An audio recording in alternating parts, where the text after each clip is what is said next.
Hello and welcome to Getting Started with Harmony Endpoint. My name is Keith and I lead the Harmony Customer Success team for the Americas. So let's get started. The agenda for today, we're going to be going over the client architecture. We'll be going over all of the features and functionalities. I'm going to walk you through an Infinity Portal and Harmony Endpoint interface. We'll look into Active Directory setup and initial policy setup for success. We'll go into logging and diagnostic tools. We'll walk through exclusions. We'll also go through threat hunting and setting up alert notifications. And then we'll round it off by discussing deployment policy best practices. So jumping directly into the client architecture, I wanted to make you aware of how the client architecture functions and how it can benefit you as you utilize the product going forward. So the first part, or the 1/3 of the client, is what I like to call the agent. The agent aspect of the client is strictly used as a conduit between the management cloud server and the client itself. All communications go over port 443, so they're secure, and we're routing back and forth logs, signature updates, behavioral profiles, as well as modules, upgrades, and anything that has to do with the client itself. The agent is very small, and what it allows us to do is it allows us to have a modular based approach on the client side. So it'll allow you to add or remove features without fully having to remove the product and still have access to the client itself, whether it's on the LAN or directly over the internet. You'll be able to see and monitor and be able to do things remotely.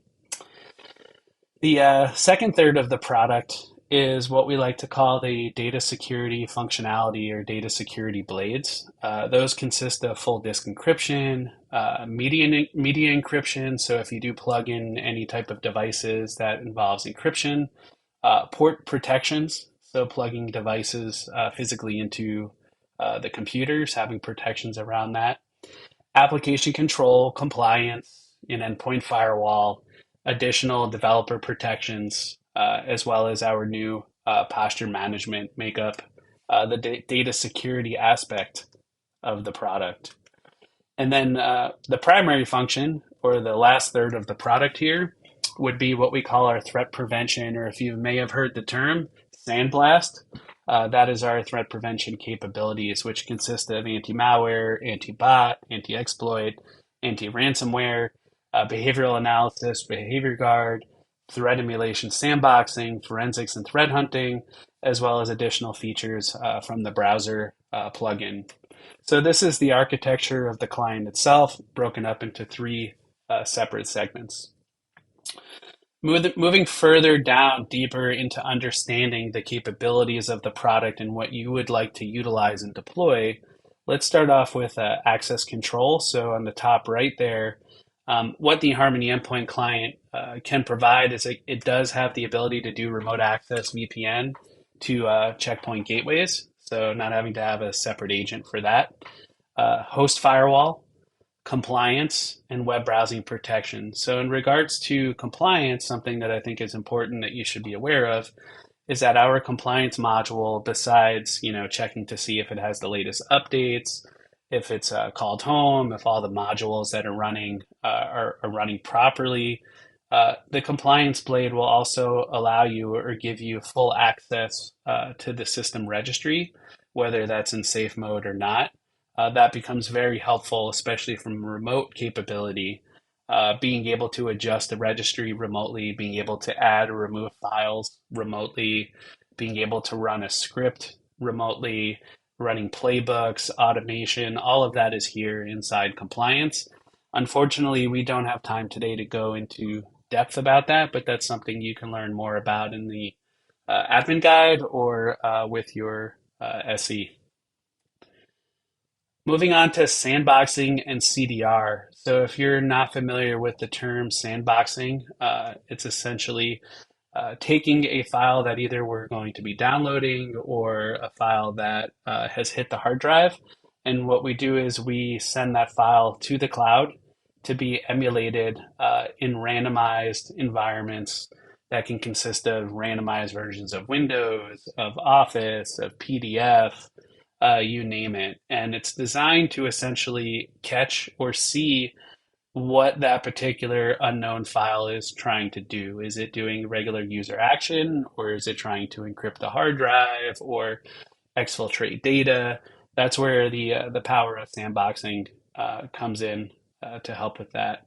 Now, the only issue with sandboxing that anybody will tell you is that it's not an instantaneous protection. It does take, from a checkpoint perspective, can take up to 90 seconds to render a verdict, whether good or bad. If you talk to most end users, that's 89 seconds too long. So what we did was we developed a capability called threat extraction, which essentially takes that file that the end user is trying to download, it opens it up in real time, and then it strips out any content that could be used maliciously. So any live content is automatically stripped, and then the file is able to be downloaded or opened up to see what's inside without any known threats. Statistically, from a checkpoint perspective, when customers and even employees have this feature turned on, about 98% of people just use the thread extracted copy of the document and don't typically go back for the original unless they need to. If they need to, it's very simple to do. In the document that they downloaded, there'll be a link to download the original if it's okay, or they can go directly in the browser plugin, click on the file, and then click Get Original File, and that's how they would get that. Moving on to web protections. So we have what we call our zero-day phishing protection. We have some data loss protections, URL filtering, corporate password reuse protections, as well as safe search. So a lot of these protections are what I like to call layer 8 protections, or essentially protecting the organization from the end user, whether it's malicious or by accident something may happen. So what I'd like to do is I'd like to demo real quick zero phishing and the corporate password reuse so you can see it in action. So I'm on another system here. All right, so we have Wells Fargo website loaded here. I'm going to click on username, and you can see there is a scanning option there. And when I highlight over the field, it says verified by zero phishing. What this is doing is in real time, it's checking the website to make sure that it's real. And if it's not, another tab would come up and say the site you're trying to access is not legitimate. Depending on your policy and how you set it up, you can allow access or you can block that access. So that's zero phishing in action. Now, if you wanted to see the corporate password reuse, essentially what that feature is you define trusted domains and IP addresses in your policies, and then the browser plugin here, when you go to put in your password, it will automatically save your password as a salted hash in the browser cache, and that gets flushed out every 24 hours. So once you put in your password, if you try to reuse that password on another site, you'll get that warning and they won't be able to log into that site with the same password. So a little Easter egg for this product is if you go into a particular field and you type theft123, the page changes and it shows you what the corporate password reuse looks like. So you can take a look here and see. Now, all of these graphics, the wording, all of this can be altered in the client setting policies inside the Harmony endpoint. But I just want to take a quick moment to show you what those protections are. So that was the zero-day phishing and the corporate password reuse. Moving down to posture management. So we've added vulnerability management. So being able to scan all endpoints on the environment to see if there are any CVEs that are vulnerable, and then having the ability to patch those vulnerabilities as well through Harmony Endpoint. In regards to data protection, so we have full disk encryption. Full disk encryption can consist of one of three options. You can use Microsoft BitLocker, you can use Apple's File Vault, or you can use our Checkpoint full disk encryption solution. I could tell you that our solution has been around for many, many years. It's used by many Fortune 500, 100 companies. As part of the data protection, we have media encryption. So that's for when you plug in a device into the computer, if it has a logical drive. As an administrator of Harmony Endpoint, you have many options in regards to what you want the end user to be able to do with that device. Do you want the device to be automatically encrypted?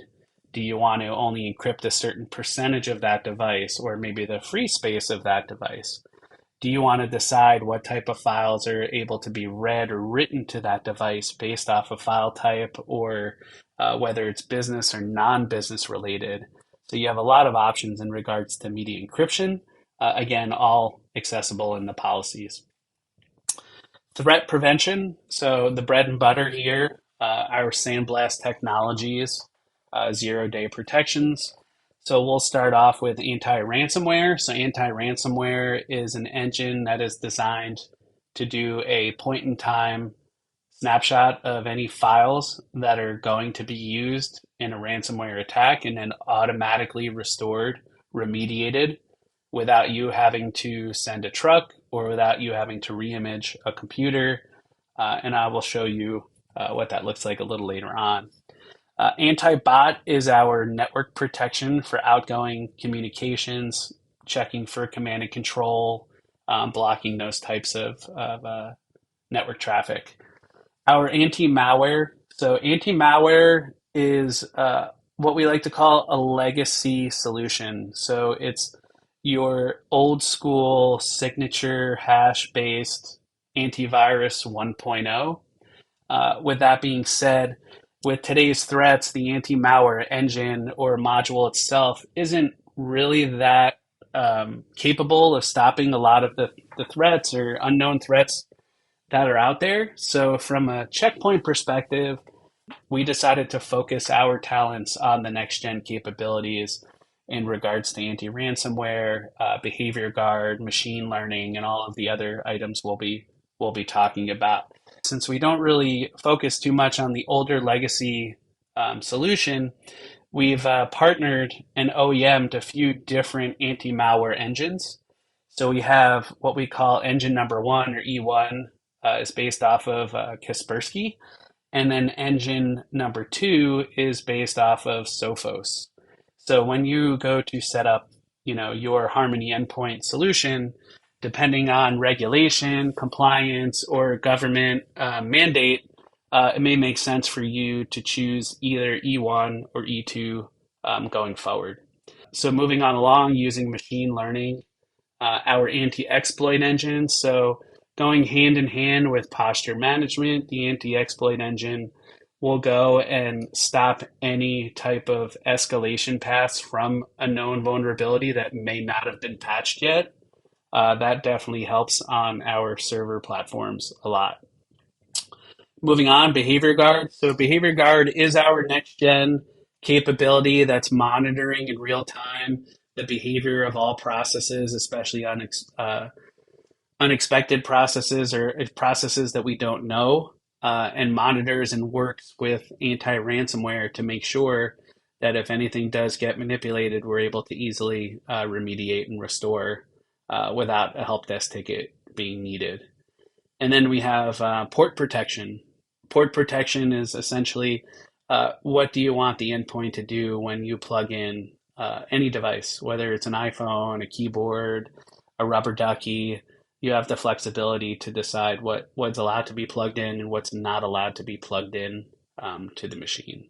And that's port protection. Our threat cloud, which is our data lake of indicators of compromise throughout all of our products globally. So if a threat is seen on a mobile device or a gateway, minutes later, that protection is available on your endpoint solution. So Threat Cloud is very popular, very big for us in regards to threats. Another thing I would add, what makes Threat Cloud so important and so crucial for us is you purchased Harmony Endpoint. Harmony Endpoint is an enterprise class product. we do have a consumer-based product based off of Harmony Endpoint called Zone Alarm, and we do collect a lot of the Zone Alarm threat data directly into Threat Cloud. So our consumer customers can get all the juicy, bad stuff off the internet, and our enterprise customers can take advantage of all of that. So we're hitting, moving on to EDR, so endpoint detection and response. We will go into threat hunting and show how you're able to scan your environment and look for whether a hash, a process, a file, and be able to move and do things with that. We'll go into a forensics report and then the MITRE mapping. So as you can tell, I just spent many minutes kind of going through all of the features at a high level to give you an idea of what this product entails. It's really important to understand what package you purchased. I know this looks like a sales or marketing slide, but I felt it was a good slide to show you the different versions, right? So we have Harmony Endpoint Prevent, Basic, Advanced, and Complete. Each one of them comes with and without certain features and functionalities. If you are looking for any of the data protection capabilities like compliance, posture management, host isolation, you're going to want to go with the complete package for that. On the right side, I just also want to make note that typically when Harmony Endpoint is purchased, it's purchased with standard support.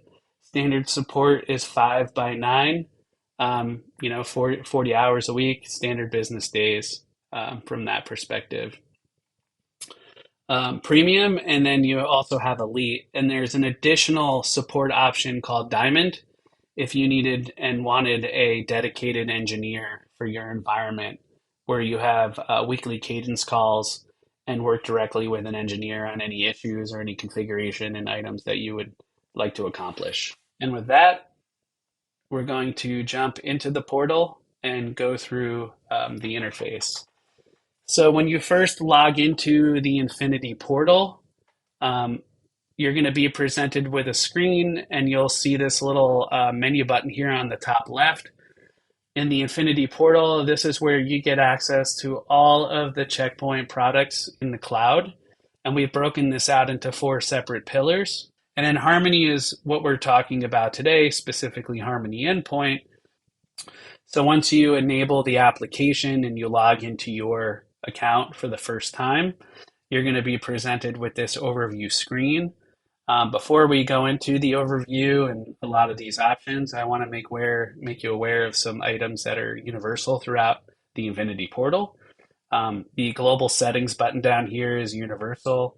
The menu button up here is universal. And then over here, this little life preserver is very important because here you're able to easily get to the admin guide for whatever application you're using on the Infinity portal. So just remember that's here. You can also contact support. And if you think there may be a service issue, you can also check the service status. So jumping into Harmony Endpoint itself, when you first come in, you're going to get an operational overview of where you are. So how many active endpoints you have, are there any devices with any issues, what's the deployment status if you're currently deploying or upgrading, what type of versions do you have deployed.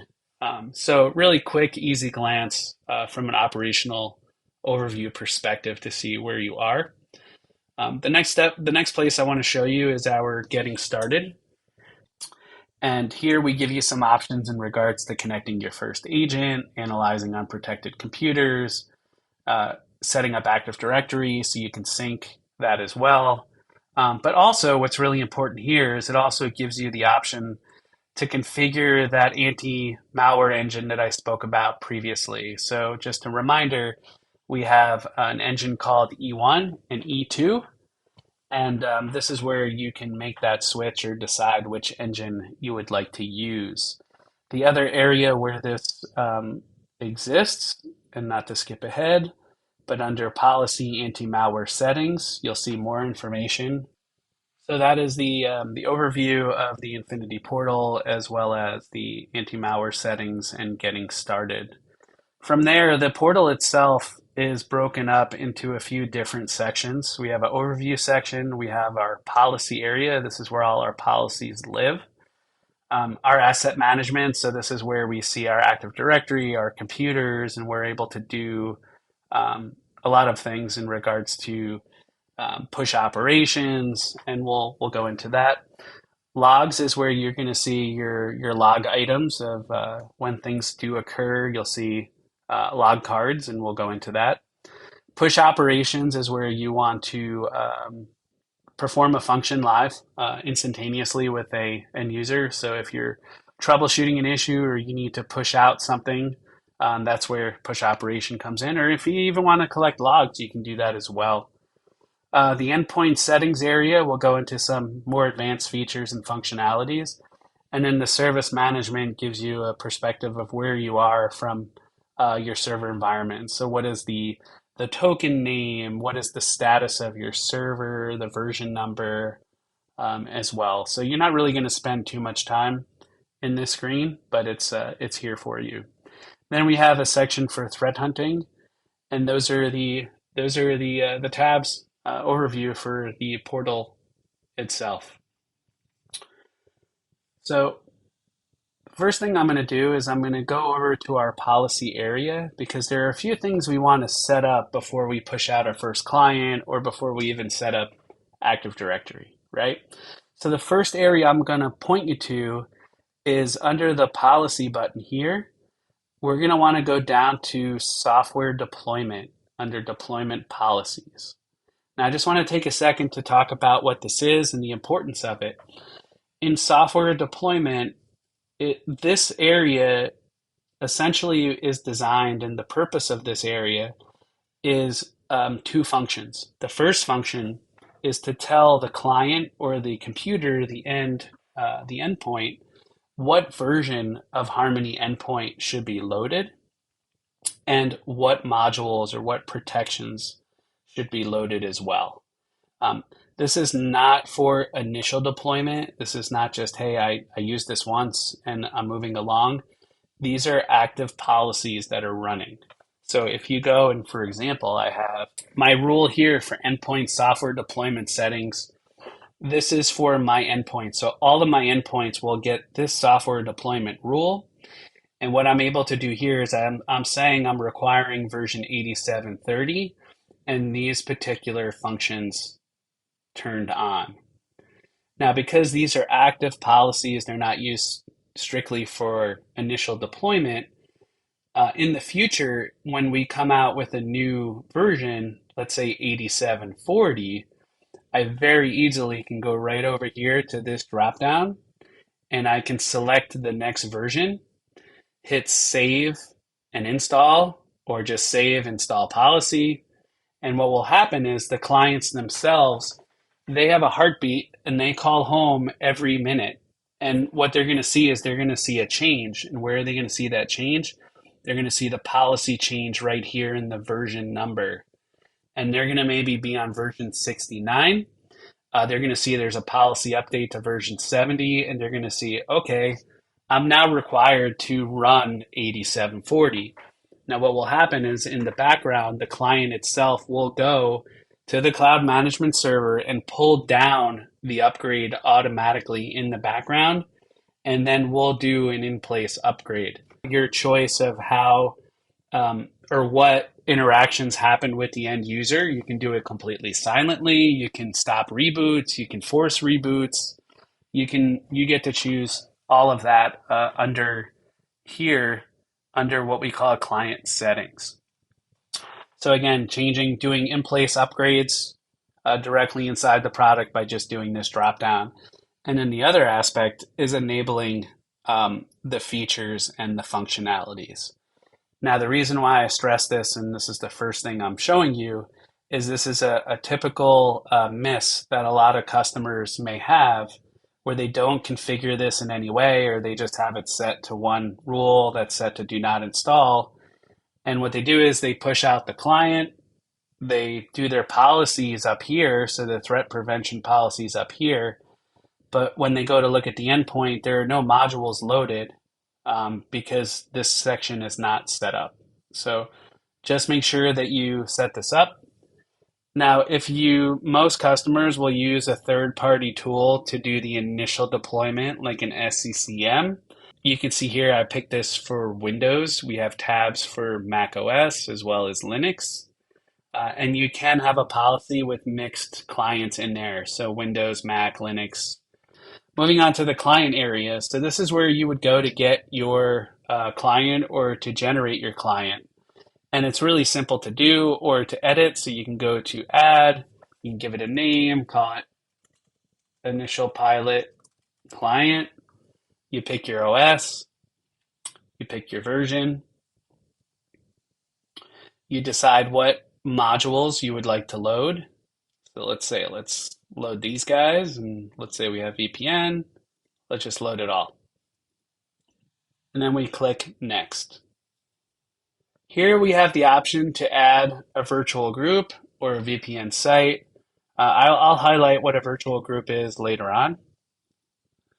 And then here you do have some options in regards to the size of the client and how you want to deploy it. And the last set of options here are in regards to creating a dynamic package. So if you pick the default settings, it's going to generate the standard client with all the bells and whistles that it needs, minus the full signature dump.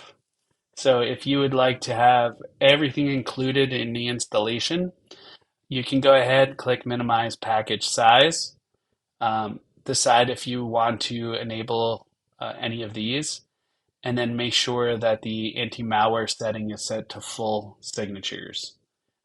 If you don't have this set to full signatures, let's say you have it to none or minimum, after the client is installed, it will then go and download the full signatures, which could take a few minutes. You will want to click on download package after saving, so then it will download and then you can use your third-party tool to deploy. But be advised that when you export this file, it gets exported as an exe or an executable. If you would like this to be an MSI, there is only one correct or right way to do this, and that's specifically to run this command in either PowerShell or command itself. And the reason why is because when the client is generated on our server, we have the package that I spoke about, those three pieces of the client. And what we do is we add the connection token as well as the connection string to the package so that when you install the package, the endpoint software knows what server it's supposed to go to, what policies it's supposed to get. If you do not run this command and you generate an MSI a different way, what we've seen is we've seen the connection token and the connection string get cut off. And what happens is when you install the endpoint product, it goes into a disconnected state. It doesn't get its policies and it looks like it's broken. So make sure if you want to deploy via MSI to just run this command right here, endpoint setup.exe / create MSI. Use that output to deploy and you should have no issues moving forward. So once you click finish, it will generate a package. And then from there, you can see the packages that have been generated. And at any time, if you want, you actually can go back and you can edit a package. So if you wanted to put it to the latest version, you could. Now, I just want to be clear, this area is just to generate clients, right? Just to generate and to push it out with your third-party solution.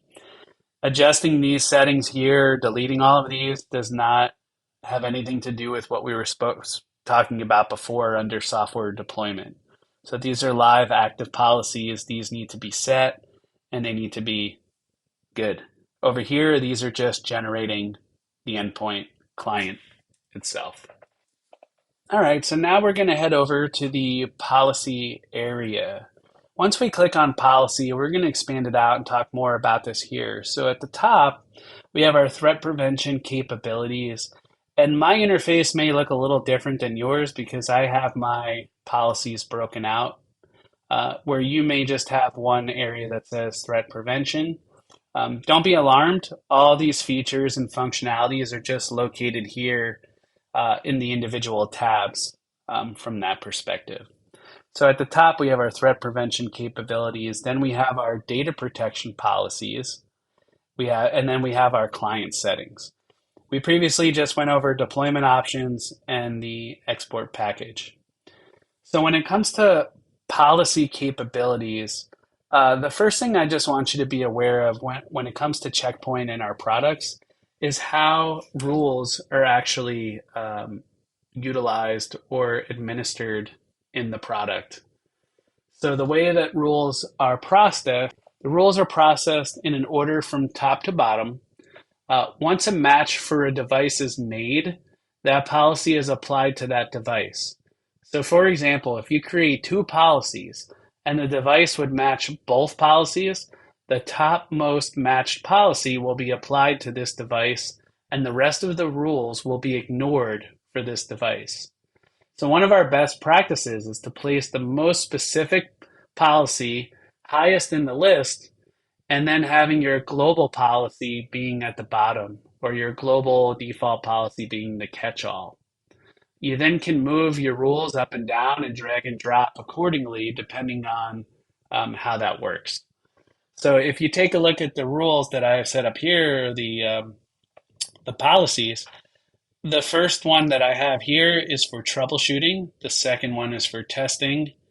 The third is for all of my endpoints. The fourth rule here, labeled number 3, is for all of my servers. And then I have my catch-all or global rule. And what this is for is if I install Harmony Endpoint on a client that doesn't come up in these 4 applies to column, it's going to automatically get the policy for the entire organization. So just be aware of how rules are processed from top to down from a policy perspective. Now, what we're going to do is we want to create or set up an initial policy so that we can push out our first client and be able to scan Active Directory so we can copy your Active Directory schema into Harmony Endpoint. All right, so for our first initial setup, what we're going to want to do is we're going to want to set up the client where we have anti-malware set to prevent mode and all of the other protections set into detect mode. And what we want to do there is we want to deploy out the Harmony Endpoint client to a few or maybe a pilot group to see how Harmony Endpoint interacts with your company's applications that are used day to day. Now that we understand how rules are applied, we're going to go ahead and start with our initial pilot rule that we recommend you begin with. But before we create this policy, the first thing we're going to need to do is we're going to need to go over to our asset management area. And part of asset management here, we're going to see all of the endpoints that are connected to Harmony Endpoint. And some things to just be aware of in this screen is you may want to change the view here. So the initial view is a deployment view, but there are a lot of other views, as well as, we have a health view where you can see and you can scroll left or right to see some more information. We even have a policy information view. So I showed you before that when we were looking at client settings, we were looking at version 69 going to version 70. Well, in this area, you can look up very easily what policies or policy versions a particular unit or endpoint should have. And then you're able to see, all right, they have the right version number from that perspective. So this is the basic organizational view of what Harmony Endpoint sees. And then what you can do here as well is a layer deeper. You can go to your organizational tree. And when we set up Active Directory, this is where you see your Active Directory.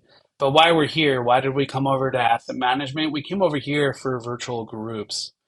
So when we create a policy in our solution, you have to assign the policy to an object. So for our initial pilot, what I would suggest is going over here to Actions and creating a new virtual group. And we can call this pilot test group and click OK. So that will save. And now what we'll do is we will go back to our policy area and we're going to go over to the anti-malware area.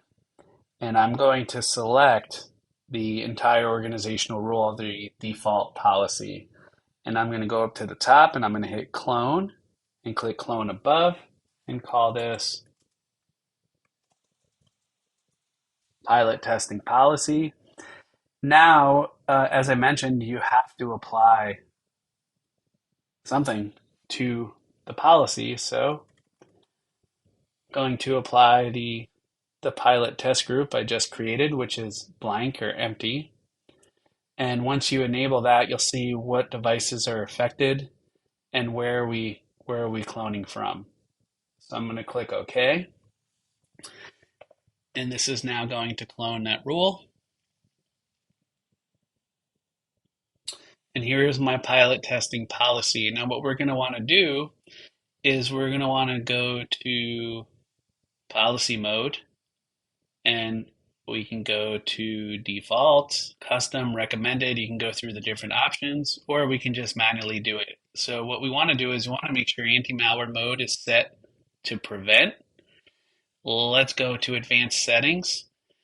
And what we want to do is we want to keep malware treatment, keep that the default option, quarantine file if cure failed. This option here, riskware treatment, this is a big one that we like to look at when we're piloting initial deployments. The reason why is because Checkpoint will rate riskware. So what is riskware? So riskware is what you think it may be, browser plugins, but it's also things you don't think are risky, right? So any remote access tools, if you're using ConnectWise or you're using like a BombGuard or a Dameware, those are going to be treated as malware and they're going to be quarantined. So if you have those tools, if you use, backup tools or any type of IP scanning tools or anything along those lines that could be considered risky, you may want to adjust this setting to skip file. You'll still be notified in the logs of it, but it will not treat that software as malware. Again, up to you what you choose here, but I would recommend during the pilot phase to skip file to see what does get triggered. From there, it's up to you if you want to allow sending data depending on your compliance or your regulations. And then also scanning on access and the protections here, all the default options should work right outside the box. Now, in regards to scanning, just to let you know, I did mention previously before that the anti-malware functionality scans files on access as well as a scheduled scan. So here you have your options where you can scan monthly, weekly, or if you never want to do a scan or you don't need to for compliance reasons, you could shut it off. But you want to adjust these options and also be aware that we have the ability to randomize the scan time.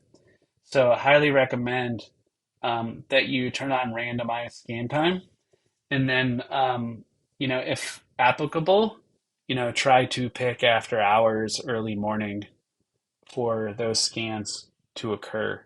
Now you do have some options here to run the initial scan after it's loaded or allow the user to cancel the scan. Most companies or environments do allow users to cancel the scan, but then they prohibit typically 3 days until a successful scan and then it forces that particular scan. A new feature we just added is the ability to scan while the computer's idle. So if the computer is not logged in or is just sitting there for a while, we can do some scanning in the background while it's not in use. So again, up to you what you want to do there. So you click OK. So we have our testing pilot. This is set up. What we're going to do is we're going to click Save. And while we're doing this, you should take note to see that there is a number up here to show you what's unsaved. And then make sure that either you hit Save and Install or you hit Install Policy. It'll show you what it was, and then you click install, and then it will install the policy.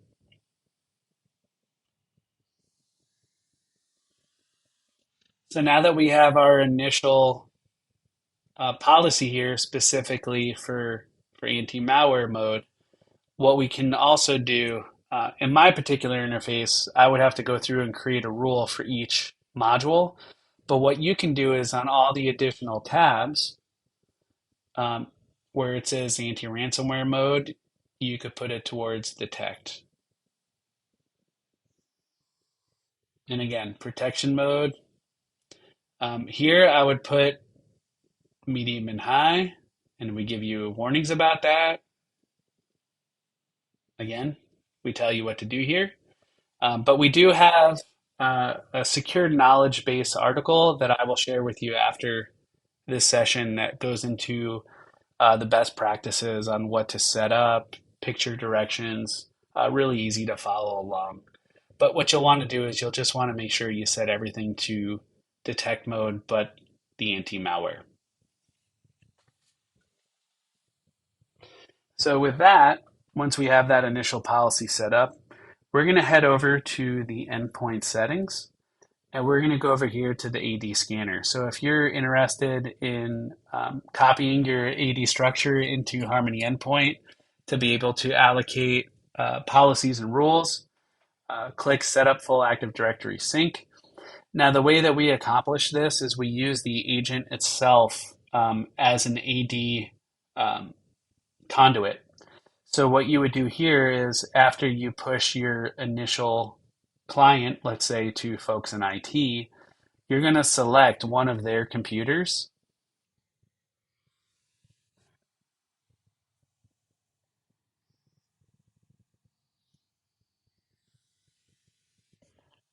Like, for example, a server.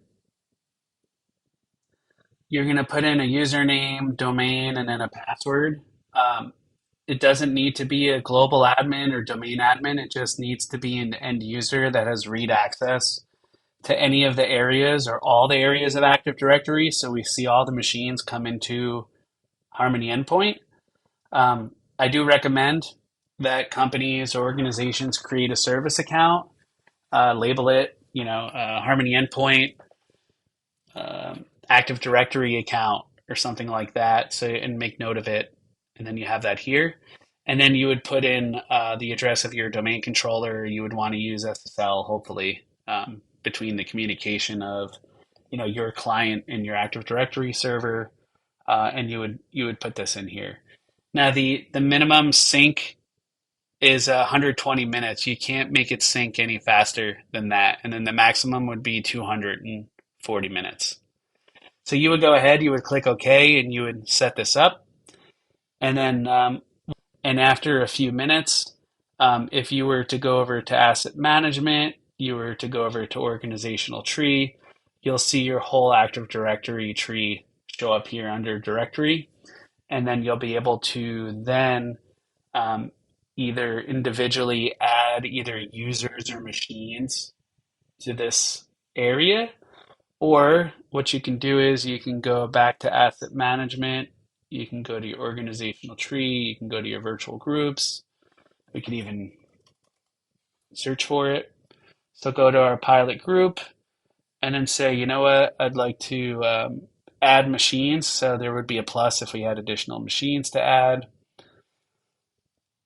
Or what you can do is when you come up to the organizational area here, you can easily right click and then go ahead and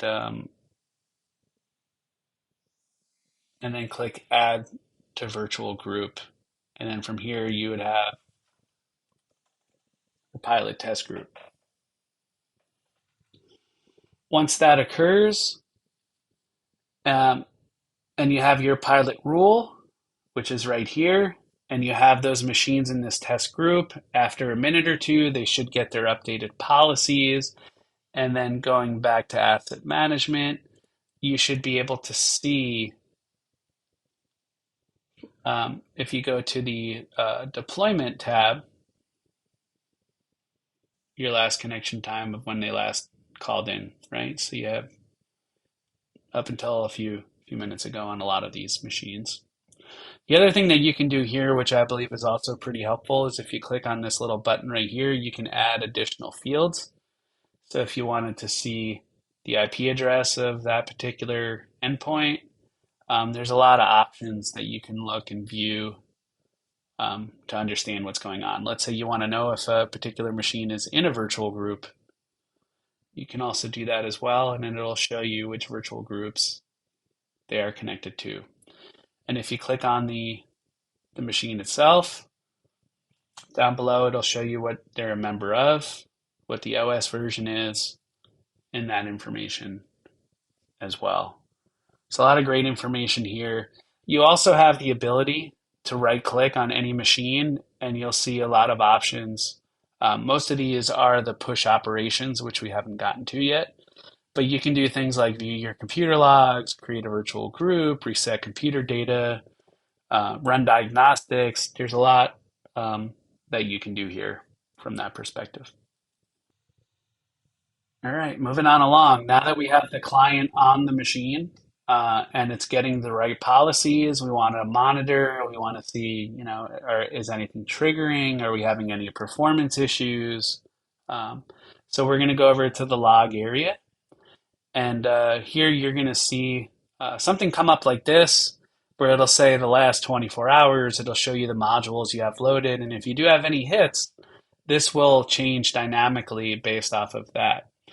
So what you can do is each item here is what we call a log card. As you can see, a card. And you can double click on these to expand them out and to make them larger. But this gives you all of the information as to what happened in this particular case. So you can see policy version. You can see a server IP address. You can see what the module is, what the severity was, the confidence level. So you get a lot of great information here. Now, a part of logging, and unfortunately here I don't have any bad items to show you in my lab, but if I did have a bad item or let's say a malicious event, I would open up the card and halfway through the card, you'll see an option to open forensics report or an option to open the threat emulation report. And I just want to take a second to show you what that looks like here. So going back to my computer that I previously was on, when an event occurs, whether it's successful or not, if it hits a certain threshold based off of your policy or your rule, what we call a forensics report automatically gets generated. So this gets generated on the local machine. It's stored locally and it's also uploaded directly to the management server in the logging area that I just showed you. This is the who, the what, the when, the where, and the why after an incident occurred. Now, typically when incidents occur, people are very nervous. They don't know where to begin or where to start. They need to get answers right away. There's a lot of people wanting to know what's going on. So this is where this comes in to help you essentially save the day to understand everything. So looking at the overview, you can see here what is this and what does it mimic. So this is a sample report by Checkpoint Threat and R&D, and this is based off of Ryuk or the Ryuk RDP. And here we can see what type of file it was. It was a ransomware, who the user was, the processes, and this is just the overview screen, right? So just give me a quick heads up. Let's drill further down into general details. And we could take a look and see the attack information. This mimics or looks like a bot, an info stealer, ransomware, and a Trojan. Here's all of the pertinent information or the general details about the machine, the end user, the timestamp, IP address, as well as what triggered the event. And then from here, we can take a look also at the reputation details, whether it's the files involved or the URLs or IPs, like where did they go, what did they do. We could also take a look at the entry point. So this particular incident occurred through Chrome. So we're able to see that timestamp information, great information here. And then it jumped out to File Explorer. So we're able to see that. We have a summary and then a complete view of everything here, including hashes, timestamps, everything you could possibly need. And then from there, you can move on to remediation, right? So what happened? What did we do? Was there any remediation? So what were the processes involved in this incident that were terminated? So you can see here there's 675. The first one usually being the bad actor, and then everything else that it tried to call in order to run. You can then see any type of remediation of the files themselves. So in this particular case, we had auto remediation turned off in this example just to show.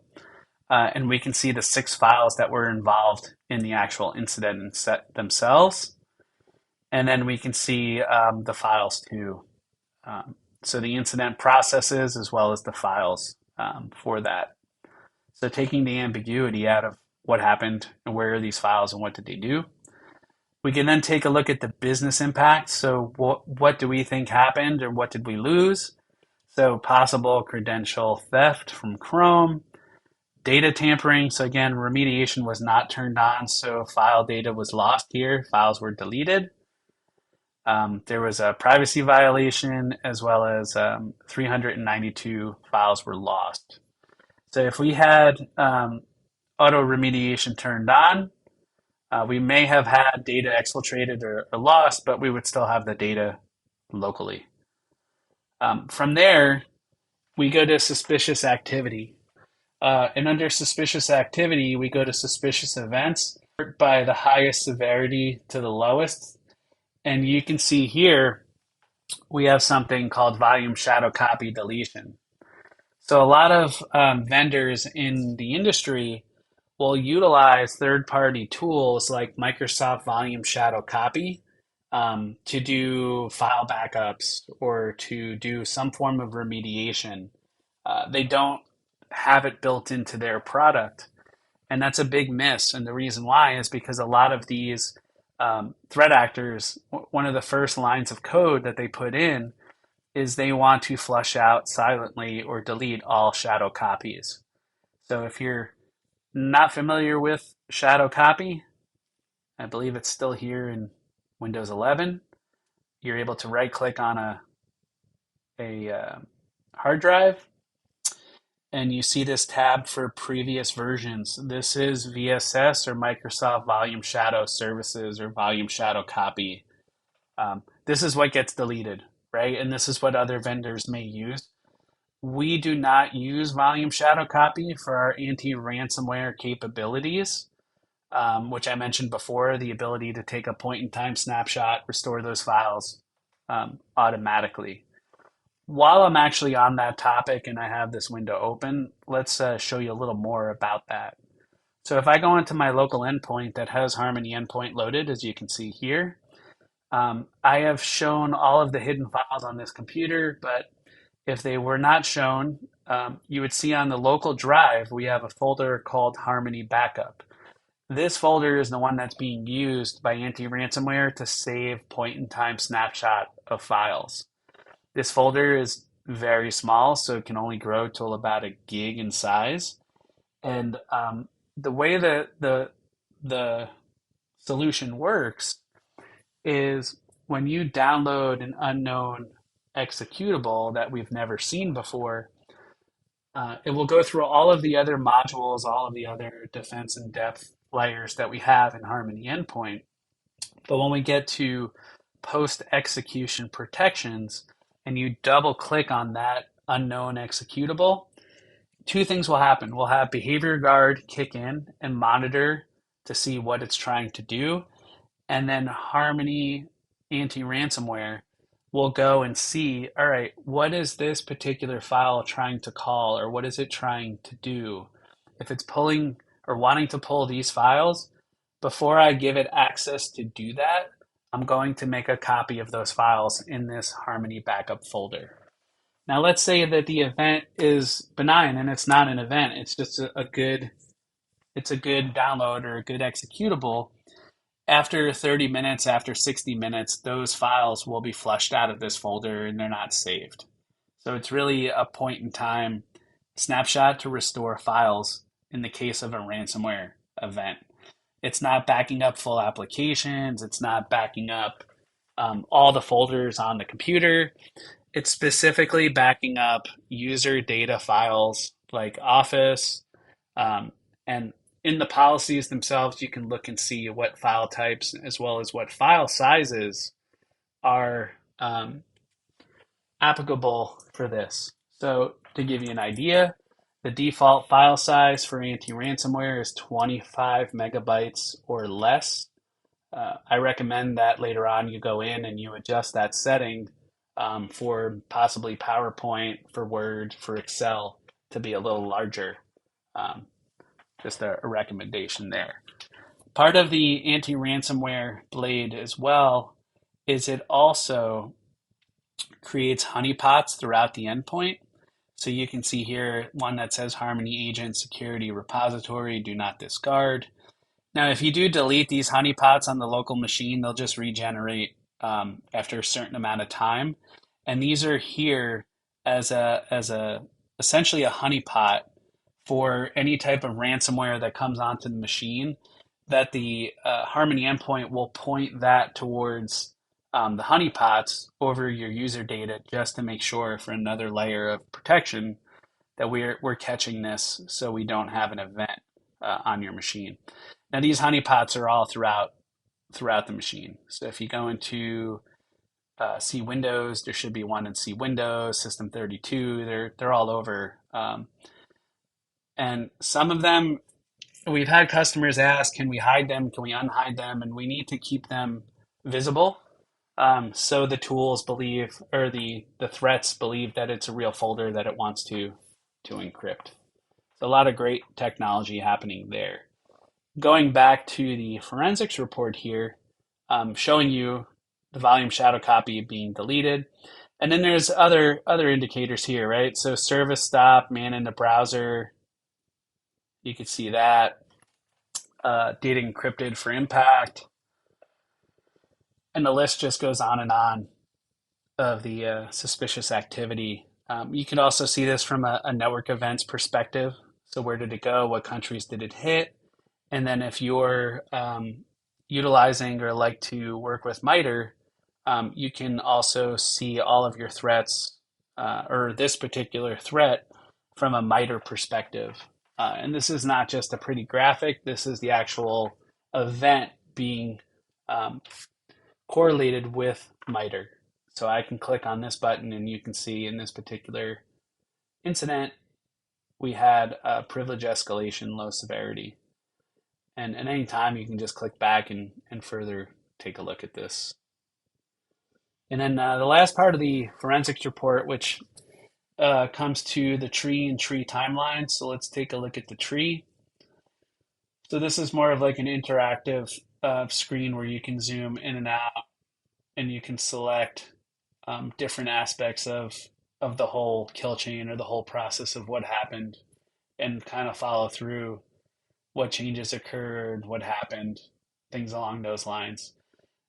I recommend doing the tree timeline because then you can see up to the second what exactly occurred, and then you're fully in the know of what's happening and what your next steps are. And that's essentially a forensics report. Gives you a lot of great information down here: file operations, injection hooks, things like that.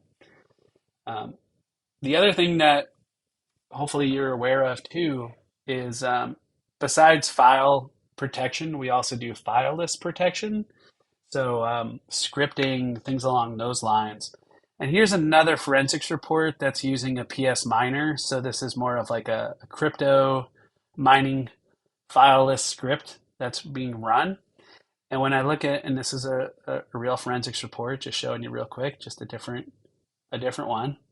But if I go to the tree timeline and I select, let's say, PowerShell, because that's where the script ran, what's really cool about Harmony Endpoint is we licensed the PowerShell API from Microsoft. So what you'll see is when you click on PowerShell, there's a little tab here at the bottom called Content, and you can actually see what the PowerShell commands were. So is this nefarious? Is this benign? You're not seeing encrypted, garbage text here. You're actually seeing the script that's being run. And then you can continue to move forward and see items like that. So really great in regards to understanding the who, the what, the where, the when, and the why. So from here, what I'd also recommend, so let's go back to logging. So we have our forensics report. We understand this area here. There's a couple of other things to be aware of as well. So when you're in the logging area, there's this little plus button up here that allows you to have access to a full smart event. So if you'd like to create your own reports, if you'd like to look at different aspects from a logging perspective, whether it's threat prevention, or you want to look at the auditing of the portal, you have a lot of options here. But just remember the default view here would be the log view if you by accident close a particular tab. And you can have multiple tabs open from a logging perspective to go ahead and do that.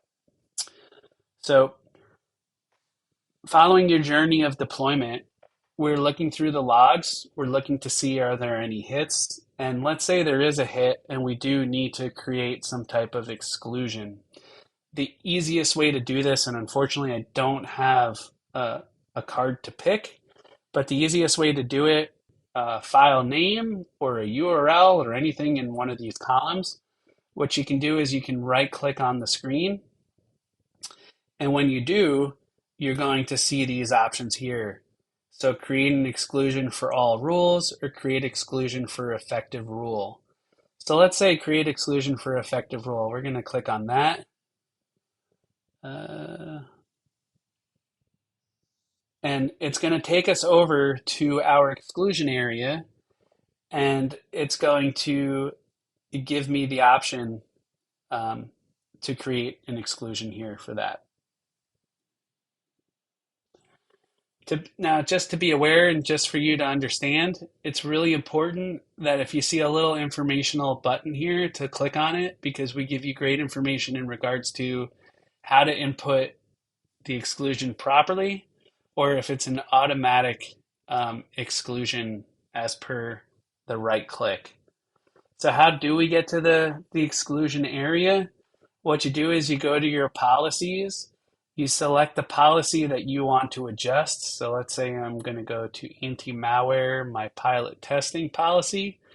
I'm then going to go over here to this button on the top right called the Exclusion Center. From there, it's going to show me all the exclusions that I have. And then I'm able to easily add a new exclusion here.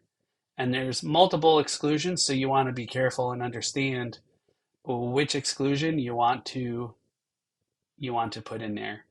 And we do a really great job of showing you not only for Windows, but for Mac OS, Linux, the right ways of how to do this, and then a link to learn more. So that is the Exclusion Center. Going beyond Exclusion Center, we do have something called Global Exclusions, which is over here on the left side.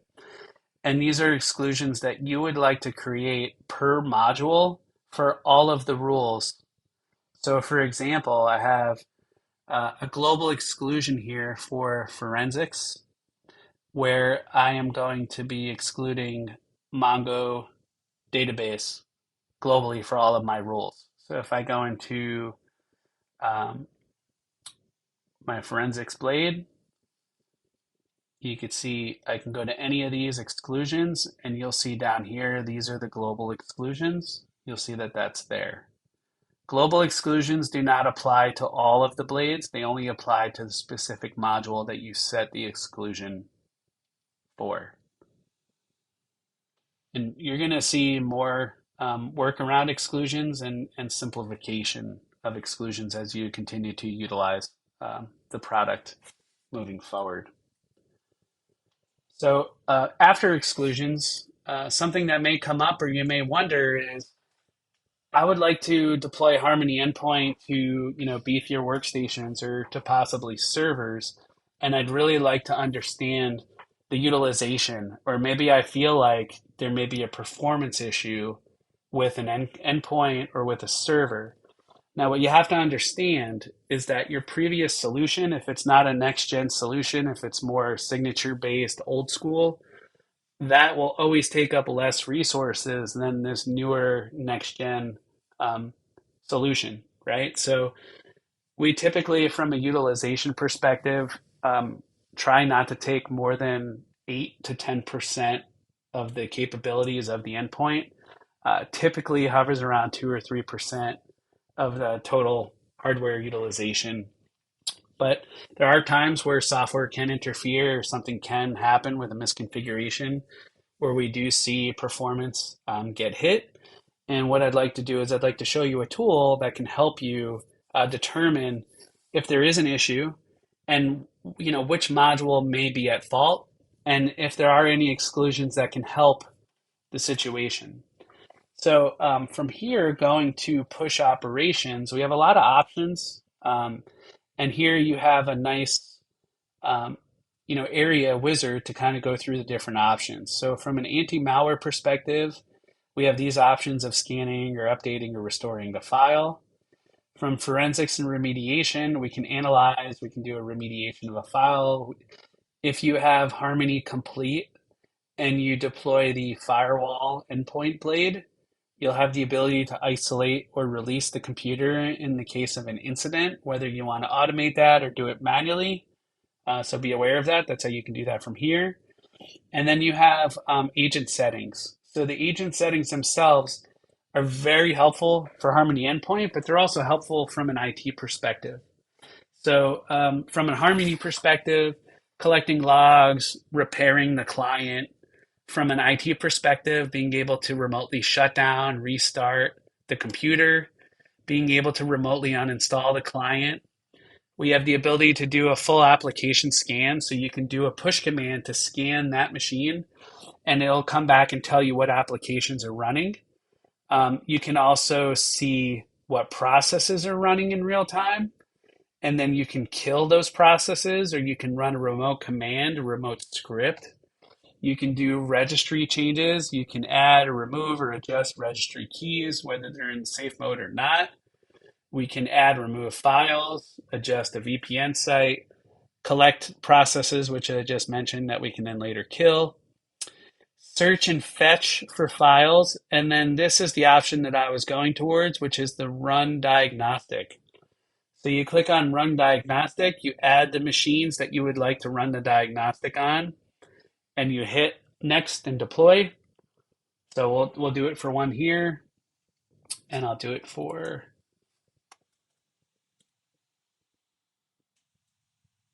a Unify machine, update selection. And then do I want to add a comment? Do I want to do it automatically? I do. So I've already done this before, and we can see it right here. So I ran a couple, but I ran this on the Unify machine. So how do I see the utilization? Once the push command is sent and it's completed, you select the item, and then down here there's the option to view the report. Once you view the report, it's going to show you the total usage. So overall usage of the product on the computer in what we do like to see and what's normal are these spikes. Um, we could take a look from an anti-bot perspective. So this is very normal here, just the one spike. Again, RAM utilization 80 megabytes is very low, so there's no issue here. Everything looks good.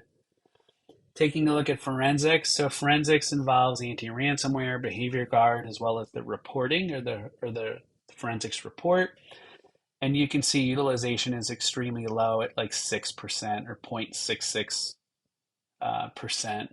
And the RAM is also very low at about 300 megabytes. So if you saw this high up, or if you saw this at 50, 60% utilization pegged, that's where I would recommend you open up a service request with our technical assistance center, or what we call TAC, to take a further look with you.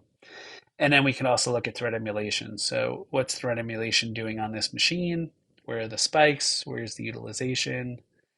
And then down here, which is interesting, is we also provide suggested exclusions.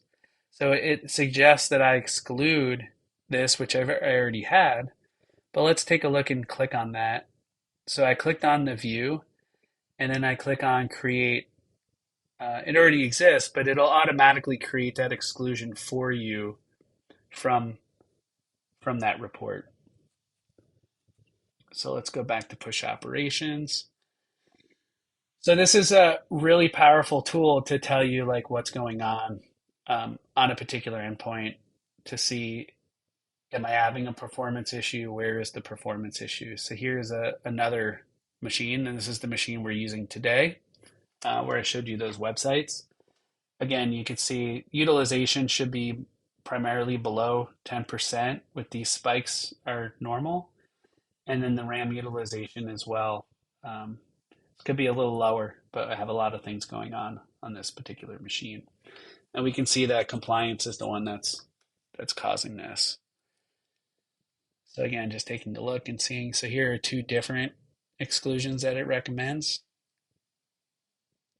So this should help you isolate really quickly if you are having an issue, which module is possibly causing that issue. So that's the run diagnostic feature. It helps to look for performance and exclusion.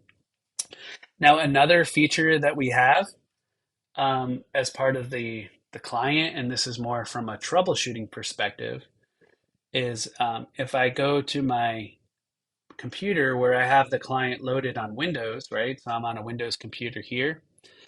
If I go to File Explorer, see, Program Files x86. Now our software is written, it's 32-bit and 64-bit compatible. It has both drivers, but we have we're standardized on 32-bit, so we can support the legacy OSs, and so we can have 32-bit drivers in the client. So Program Files x86, go to Checkpoint, and then go to Endpoint Security, and then there should be a Endpoint Common folder, and then a bin, and we'll make sure to have this listed on the page where this video is loaded so you can find this easily. But there is a tool right here, an executable called checkconnectivity.exe. Again, it's located in this folder. So Program Files x86, Checkpoint, Endpoint Security, Endpoint Common bin folder, checkconnectivity.exe. If I double click on that, and this can be copied out of the directory. You could save this on a network share if you like. But what this is going to do is this is going to open up a PowerShell script and essentially check every site or location that Harmony endpoint needs in order to be successfully communicating and working properly. So you can see here, as we go through this list, endpoint statistics, threat cloud, anti-bot. As I mentioned, we have that browser plugin that does that zero phishing, password reuse, URL filtering. The browser plugin itself actually comes from the browser extension stores, whether it be Microsoft or Chrome or Firefox or any of those. So we're making sure that we can get access to that. You have your anti-malware signatures, threat emulation clouds, client settings. What we want to look for is we want to make sure the endpoint management is okay. These two are really important. In regards to the Amazon, these you don't have to worry too much about. As long as all of the other ones are working, you're good to go. If you find a lot of fails here, that indicates that wherever that endpoint is located, a firewall is blocking the connection to these addresses. Now we're going to have on the page with this video the secure knowledge article of all of the sites and ports that are needed to be open outbound in order for Harmony Endpoint to function properly. So that's another tool that you can use. In regards to anti-ransomware, when an event occurs, and I have mentioned a few times that it's an automated process, what I'd like to show you is what the end user sees. So when an event occurs, they'll be presented with this on the screen, and it'll say, please do not power off or unplug your machine. We're currently analyzing your computer. After a few minutes of this animated graphic moving, it'll disappear, and then the user will be brought back to where they were before they double clicked on whatever it is that they downloaded. It's highly recommended that you send out communications to your end users that you're utilizing a new security solution that has some automated security processes in place. You may want to take a screenshot of this and just share that so people know what it looks like in case it happens. So they're aware of what to do, which is nothing. Just sit back and let it fix itself. And then things are good. So when it comes to user education, anti-ransomware is big. Zero phishing is also pretty big. You need to explain to them that they're going to see a scanning message and that it's verified by checkpoint. The corporate password reuse, as well as the URL filtering if you plan on utilizing that. So really important to keep your end users in the loop so they're not too frustrated as you move to a more advanced security solution that stops all of the known 0 days. From there, so we've gone through diagnostic tools, we've gone through logging. Now what we want to do is we want to move over to threat hunting. So threat hunting is an area where you can search or query for things that are happening in the environment. So if you are reading online an article about a new threat and there's a hash or there's a process name, you can go into this interface here and you can create a query and search for these items in this interface.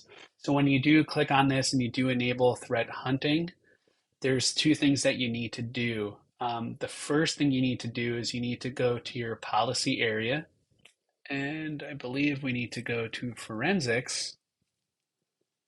And under forensics, there is a tab here called analysis and remediation, and then there's the option here to enable threat hunting.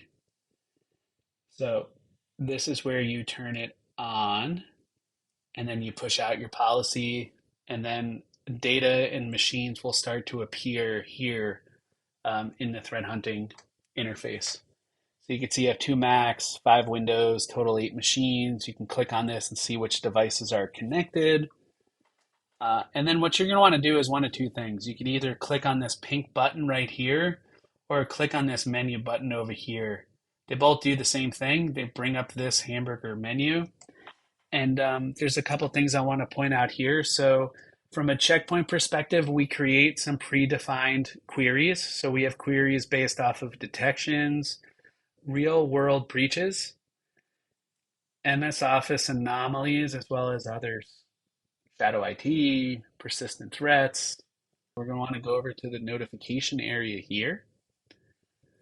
And you're going to want to go ahead and add recipients. Now, the recipients here are the people that are located in your admin section of the global settings. So anybody who's an admin on the Infinity portal will be a selectable option here. So you want to make sure you select the folks that you want to get alerts. And then what you're going to want to do is go to predefined, select detections, leads, and alerts. Click on active attacks and click the play button. And this is just a standard query to show us if there are any active attacks that are happening. Once this loads, and favorites button or bookmark button, and click on that. Now we have an option to create a bookmark that we're going to share, or we can make it private. And what I like to call this is I like to call this active alert. And the importance is I like medium and above. And then if I'm going to create a tag for later, now the key here is what you really want to do, and don't forget this part, is you want to select this little button right here. And what will happen is it will turn this query into an active policy. So if any new attacks come in, you're going to automatically get an email notification that something's happening, and then you can go in and investigate and do what you need to do. So just make sure you select this button here. When you're done and you click save, you can go back to the menu here, and then there's an option for bookmarks. And you can see what bookmarks you already have. You can adjust those bookmarks accordingly. So that's crucial. One other thing I just want to show you here is, so this is only as good as the queries that you create. So I'm just going to give you an example here, and I'm going to go to, let's say, OS name, and I'm going to say contains, and then it automatically gives me options, right? So I'm going to say, let's say Windows, and I want to click add. So I created a query where I want to see, do I have any detection events that are on Windows, right? All right, so here are our options, and we have a lot of options when it comes to what we can do here. So I'm going to go to just the first card here, which is the chrome.exe. And what I can do is, again, there's another hamburger button where it gives you more options. So if I wanted to remotely, I could terminate this process. I could quarantine the file. I could trigger an analysis. Or if I have the endpoint firewall module deployed, I could right here isolate the machine, or if it's isolated, I can release the machine. So you do have some capabilities here while actively looking at threats or understanding your environment, that you can do some isolation. You can terminate processes and really get ahead of what's happening as opposed to being reactive. That pretty much concludes our demo or overview of Harmony Endpoint. Um, what I'd like to go over now, again, is just to reiterate setup for success. So as you start to utilize Harmony Endpoint and you want to, it's really recommended that you set up your policies like I have it here on the screen. So having your first rule being a troubleshooting policy, that's used for a particular user or endpoint when they open up a ticket and they're like, I'm having an issue. What you can do is you can just add that user, that computer directly to that policy and just start testing exclusions or enabling, disabling functionality, whatever you need to do there. We don't want to get into the habit of adjusting the production policy and, minimizing security or causing a security event by accident. So make sure to use that troubleshooting policy, create a troubleshooting policy, and make sure it's at the top of the policy list.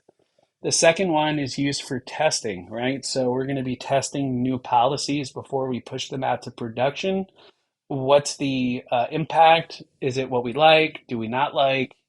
And then once it's been validated and you want to move forward in pushing that to production, you then have a production policy for each platform, right? Whether it's endpoint, servers, VDI, IoT, ATM, it doesn't matter. If it's a different platform and you want to have different settings, it's a highly recommend you create a separate policy for each different platform. You could also create policies based off of locations. So if you have, if you're retail or if you're a medical and you have 30 locations that all share the same policies, you can group all of those locations together into one policy. That becomes very beneficial because you don't have to alter Active Directory or change anything in Active Directory in order to apply the right policies that you want to either different folks, different systems, or different locations or different departments. So really crucial there. And then at the bottom is the catch-all rule that if the device or the user is not defined in the policies above, they're going to get that catch-all at the bottom. So you want to make sure that the catch-all rule at the bottom has the strongest security in place so that when the user gets it, they know, all right, something's not right. I need somebody to fix or basically put my computer into the right policy.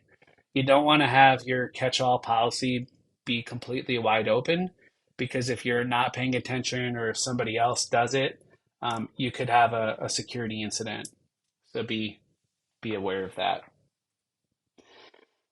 To finish that off, we spoke about Harmony Endpoint today. I gave you a pretty good overview, suggested deployment first steps. But this expands out into what we call Harmony Total, which involves providing these types of protections throughout the portfolio, be it zero phishing, password reuse, threat emulation, anti-malware, behavioral, machine learning. All of these tools, these functionalities go throughout the breadth of the Checkpoint portfolio, not just Harmony. So if you start to really enjoy and like and see amazing value that this product provides, you can definitely take a look at additional solutions around our mobile product, our email collaboration, as well as remote access, cloud, and and others. So I appreciate you taking the time today to learn more about Harmony Endpoint. And please take a look at the Secure Knowledge Base articles to learn more about best practices for policies, best practices for deployment, and other pertinent information that will help you along your journey. So thank you for joining and have a lovely day.